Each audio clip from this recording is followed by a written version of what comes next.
नमस्कार दोस्तों। आज हम ये सीखने वाले हैं कि सर्वर सेंट इवेंट्स क्या होते हैं डॉट नेट कोर में, उसका मीनिंग क्या होता है और ये अल्टरनेट ऑप्शन कैसे है सिग्नल आल के लिए।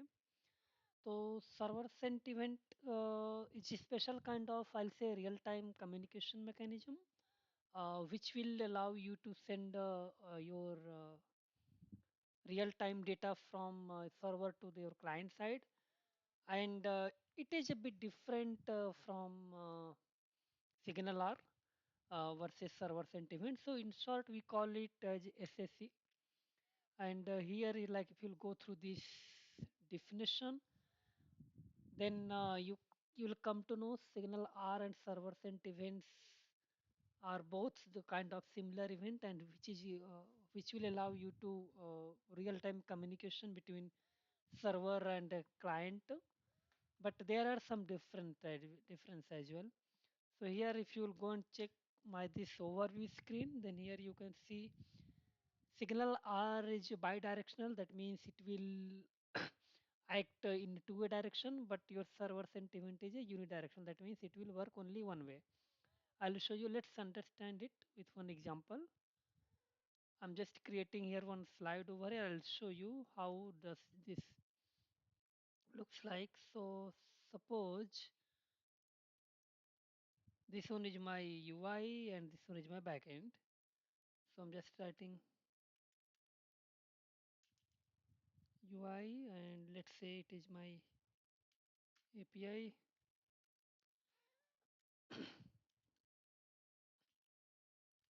Okay. So if you will go ahead with signal R, then its communication will be two-way communication. It will be like this. So it is two-way array. Yes, it is two-way array. So I'm just making it more. Yeah.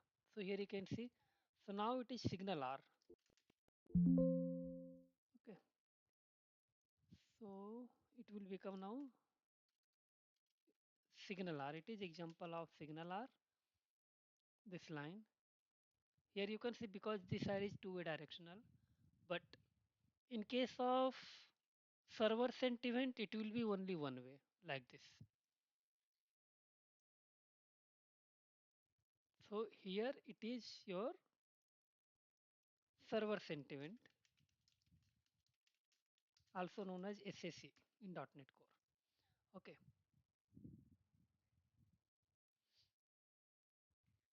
So here you can see signal R and server sentiment.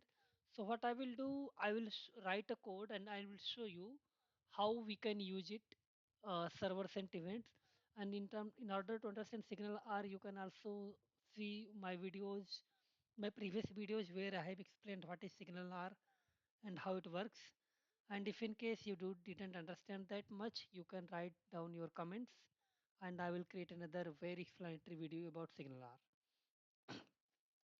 So here as you can see, my arrow is unidirectional. So my API will only send event to UI. So what UI does, so the moment if my API is getting updated, your UI will get the updated data. So this is how your server sentiment, maybe you can say high level diagram looks like. If you will talk about its difference, then signal R is bidirectional. Bidirectional means two-way direction. I just showed you in example. In this example, this is your bidirectional signal R, and protocol means it supports WebSocket. Signal R uses underlying WS WebSocket technology, so it supports WebSocket and server sent events against HTTPS, long pooling, and it can automatically choose the best available transport method based on client server. So that is the advantage of signal R. And this line server sent event, it supports only unidirectional, and in terms of protocol it supports HTTPS. So here you can see work only over HTTPS. Use case both are the almost similar, but only like if you're dealing with two-way directional, go with the signal R. If you're dealing with one-way directional, unidirectional, go with SSE. So as here you can see it's a chat application. So it is kind of two-way communication. So here Signal R would be better option to use. But in case of when you want to show only updated data to the UI, but you do not want to get any real-time data from the UI, then you can go with the SSE, server sentiment. So again, since Signal R and SSE as are the two sides of same coin, so you can see here it has some advantage and some drawbacks as well. So this is how we can implement Signal R by using Hub, and this is how we can use server sentiment. So this line response to content type event stream. This line is very important. This line you will have to write this in your response, else it will not work. So text event stream. So I'll show you now. I have written the same code over here in my code. If you'll see, take a look. So yeah, here you can see I have created this event stream because server sent events works on the event stream only. So if you'll change its content type, there are very high chance that it will not work. So what I have done over here, you can see I'm just running one loop over here until I'm not requesting it cancelled. I'm just updating its data. That's it only. And with interval of 1 second. Okay. So let's run it and let's see what it shows. I'm just stopping it. See example. So here you can see SSE events. Okay. So I'm just going into the UI. You can see where is my URL. Yeah. So it says SSE events. Here you can see I have called this event source, and event source is JavaScript class available. So here yeah, if it is JavaScript available, and it will help you to consume your server side server sentiments from .NET or any of the APIs. So what I have done over here, I have passed this URL. If you'll check, okay. So it is 7166. I'm just updating it.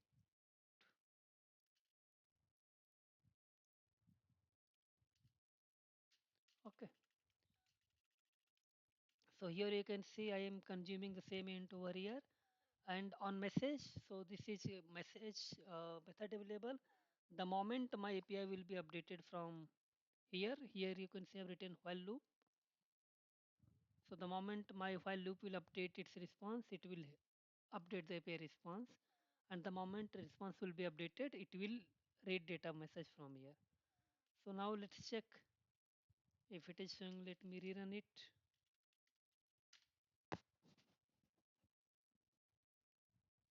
Yeah. So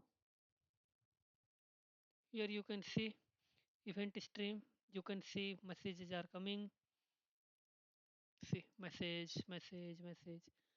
Here again, I sense why you are seeing this, because I have written over here console. This console.log. If I'm saying, let's say,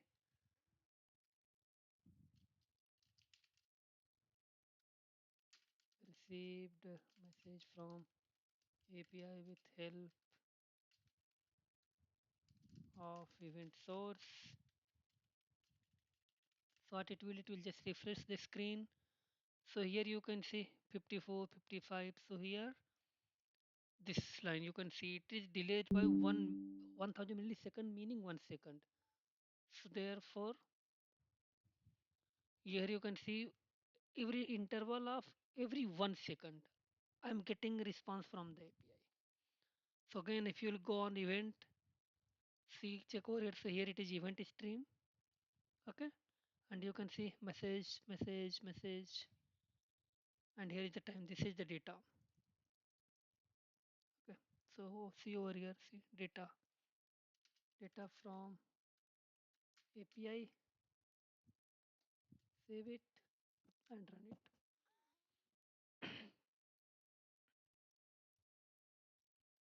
Okay, I'm just clearing it, refresh it.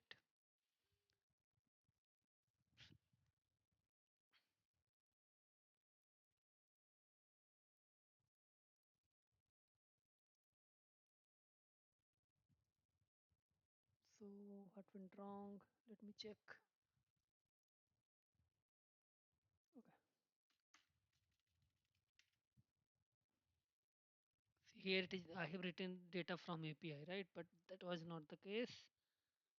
Let's check it again.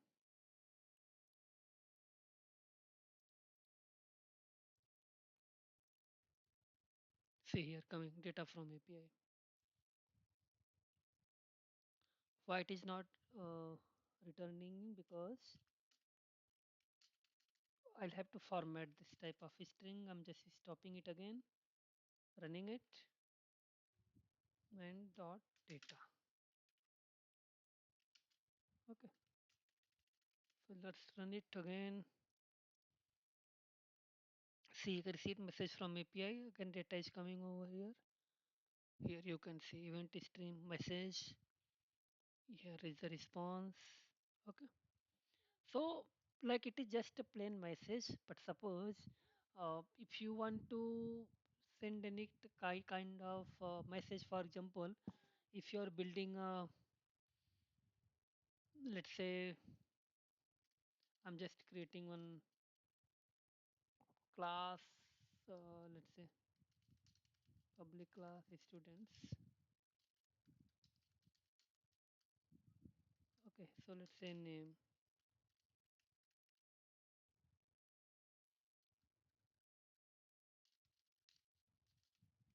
Okay, so what you can see over here,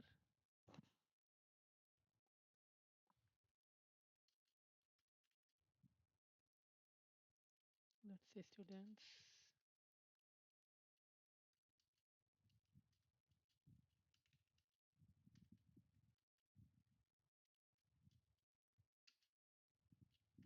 Name will be, let's say, test message, and I'm just writing over here public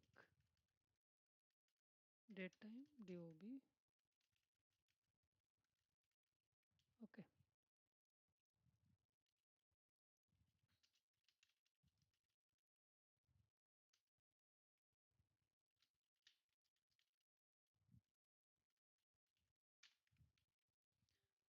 now instead of date time, now you can write json converter dot, let's see if I have this library available, dot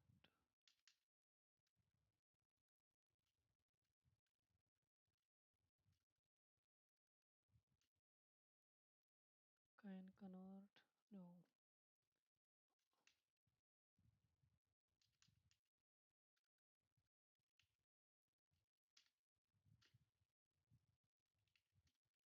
serialize, paste it.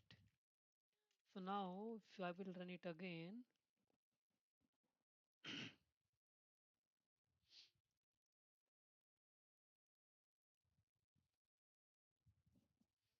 see over here, you can see it is continuously updating. So the moment it is getting updated, over here you can check. So the moment it is getting updated, it is showing you the real data. So this is how, this is the main code written into the .NET Core side. This line plays a very important role in order to broadcast the data from your servers to .NET side to Angular side, one way directional. And over here, this event source, these two lines plays key role. That's it only. This is how your server side event works. If in case if you feel any problem while implementing this solution, feel free to ping me in my comment section. Just drop your comment and I will be there to help you. Thank you.